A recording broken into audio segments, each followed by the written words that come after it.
आज का हमारा टॉपिक है उत्तर वैदिक काल। उत्तर वैदिक काल में भौगोलिक विस्तार एवं राजनीतिक व्यवस्था। मैं शिव कुमार मिश्रा, सह आचार्य इतिहास, राजकीय महाविद्यालय शाहबाद। हम इस टॉपिक के अंतर्गत देखेंगे कि उत्तर वैदिक काल में कैसे भौगोलिक विस्तार हुआ, यहाँ की राजनीतिक व्यवस्था कैसी थी। उत्तर वैदिक काल को जानने के बारे में प्रमुख स्रोत वेद हैं। वेदों में 3 वेद, सामवेद, यजुर्वेद और अथर्ववेद में उत्तर वैदिक कालीन राजनीतिक, सामाजिक, आर्थिक और धार्मिक स्थिति के बारे में जानकारी प्राप्त होती है। भौगोलिक विस्तार की जानकारी प्राप्त होती है। इसके अलावा उत्तर वैदिक काल के बारे में जानने के प्रमुख स्रोत ब्राह्मण ग्रंथ जैसे ऐत्रेयी ब्राह्मण, शतपथ ब्राह्मण आदि, अरण्यक एवं उपनिषद प्रमुख स्रोत हैं। उत्तर वैदिक काल के भौगोलिक विस्तार की बात करें, ऋग्वेदिक काल के आर्यों का क्षेत्र सप्त सिंधु प्रदेश था, यानी कि सिंधु, उसकी सहायक नदियां एवं सरस्वती। उत्तर वैदिक काल में आर्यों का विस्तार हुआ और वो पंजाब से आगे बढ़ते हुए गंगा जमुना के दोआब तक फैल गए। उत्तर वैदिक काल में आर्यों के क्रीड़ा स्थल को मुख्य रूप से आर्यावत कहा जाता था। उनके क्षेत्र को आर्यावत कहा जाता था। आर्यावत में कुरुक्षेत्र, गंगा जमुना दोआब एवं मध्य क्षेत्र प्रमुख था। धीरे धीरे आर्यों का विस्तार कौशल, विदेह, अंग में आगे की ओर विस्तारित होता चला गया। ऋग्वेदिक काल में मगध और अंग आर्यों के क्षेत्र नहीं थे। उत्तर वैदिक काल में यहाँ विस्तार हुआ, बाद में यहाँ विस्तार हुआ। अथर्ववेद में मगध के लोगों को व्रात्य कहा गया है। उत्तर वैदिक काल में ऋग्वेदिक काल के जन मिलकर बड़े राज्य बने, राज्य का रूप लिया। पुरु और भरत जन मिलकर कुरु बने। तुर्वस और क्रीवी मिलकर पांचाल बने। हमें ये देखने को मिलता है कि संपूर्ण आर्यावत में इनका विस्तार हुआ और कुछ पर्वतों का वर्णन भी हमें उत्तर वैदिक कालीन ग्रंथों में मिलता है, जैसे त्रिकुट पर्वत, कौंच पर्वत, मैनाक पर्वत आदि का उल्लेख हमें मिलता है। इनसे उत्तर वैदिक काल के आर्य परिचित थे। शतपथ ब्राह्मण में उत्तर वैदिक कालीन रेवा और सदानीरा का वर्णन मिलता है। रेवा यानी नर्मदा नदी का। यहां हमें शतपथ ब्राह्मण में विदथ माधव, विदेह माधव की कथा की जानकारी भी प्राप्त होती है। हमें शतपथ ब्राह्मण में जो विदेह माधव की जानकारी प्राप्त होती है, उसमें वर्णन है कि विदेह माधव सरस्वती के तट पर रहता था, जो अपने पुरोहित गौतम राहुगण के साथ सदानीरा तक पहुंचा। वह वैश्वानर अग्नि को लेकर चला था। इस प्रकार हमें शतपथ में प्राप्त विदेह माधव की कहानी से उत्तर वैदिक कालीन आर्यों के विस्तार की जानकारी प्राप्त होती है। कुरु और पांचाल आर्यों का मुख्य क्षेत्र था।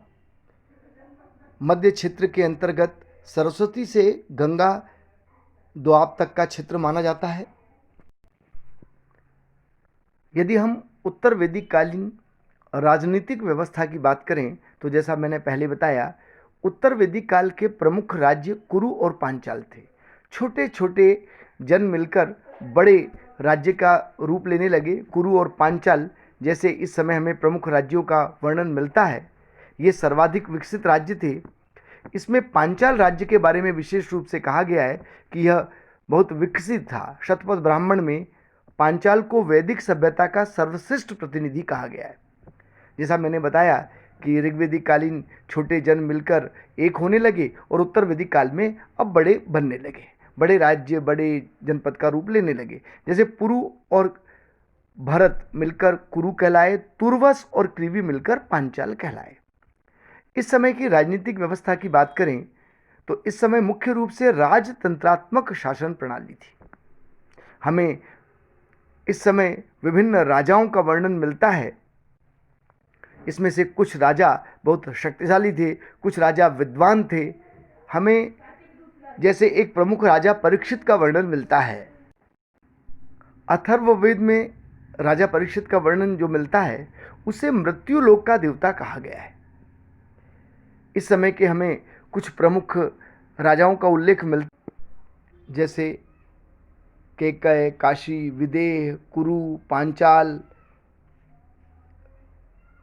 कुरु, मगध आदि राज्यों का उल्लेख मिलता है। इसमें कुछ विद्वान राजाओं का वर्णन भी मिलता है।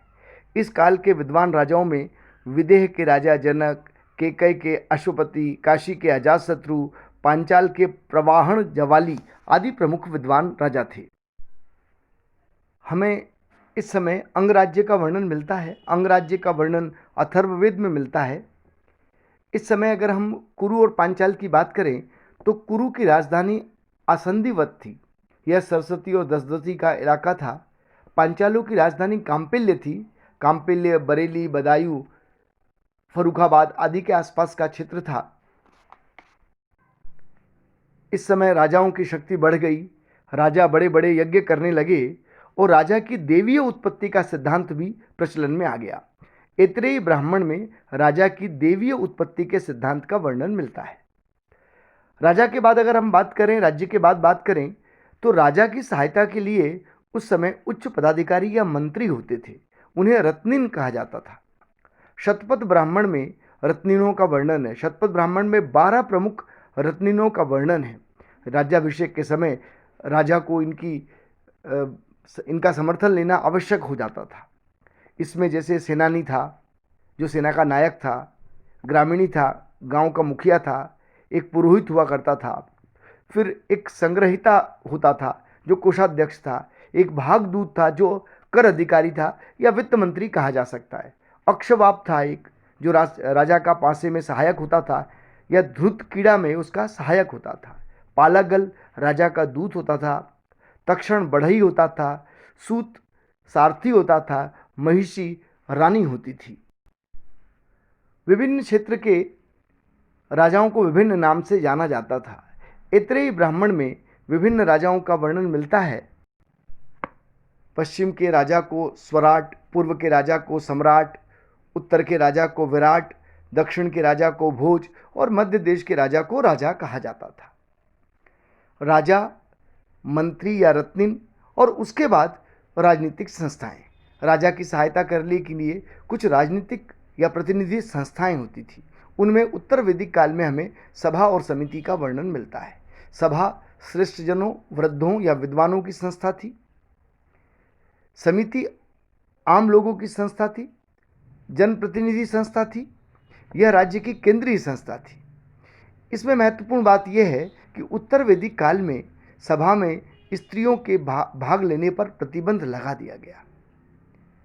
अथर्ववेद में सभा और समिति को प्रजापति की 2 पुत्रियां कहा गया है।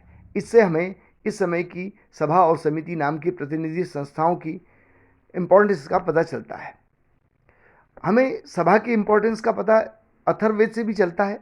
सभा को अथर्ववेद में निष्ठा कहा गया है। ऋग्वेद काल की विदत का उल्लेख उत्तर वैदिक काल में नहीं मिलता है। राजा की प्रतिष्ठा में वृद्धि होती गई। राजा के राज्याभिषेक के समय जो राजसूय यज्ञ होता था उसका भी वर्णन हमें मिलता है। राजसूय एवं अश्वमेध यज्ञ से सम्राट अपनी शक्ति का प्रदर्शन करता था। इस प्रकार हमें राजा, शक्तिशाली राजा, विद्वान राजा, उसकी सहायता करने वाली मंत्री परिषद या रत्निन, राजनीतिक संस्थाएं, सभा और समिति का वर्णन मिलता है। हमें उस समय के विशेष रूप से कुरु और पांचाल के बारे में ज़्यादा जानकारी प्राप्त होती है। उपनिषद काल की बात करें तो छांदोग्य उपनिषद में कहा गया है कि कुरु जनपद में कभी भी ओले नहीं पड़ते, न ही टिड्डियों के उपद्रव के कारण अकाल ही पड़ा है। पांचाल राजाओं के बारे में अक्सर वर्णन मिलता है। बाद के काल यानी उपनिषद काल में पांचाल राजाओं में जयबाली, आरुणी, श्वेतकेतु आदि का नाम मिलता है। लेकिन उपनिषद काल में विदेह ने पांचाल का स्थान ग्रहण कर लिया। हमें उत्तर वैदिक काल में शतपति का वर्णन भी मिलता है जो 100 गांवों का समूह होता था। हमें स्थपति का भी वर्णन मिलता है जो सीमांत प्रदेश का शासक हुआ करता था।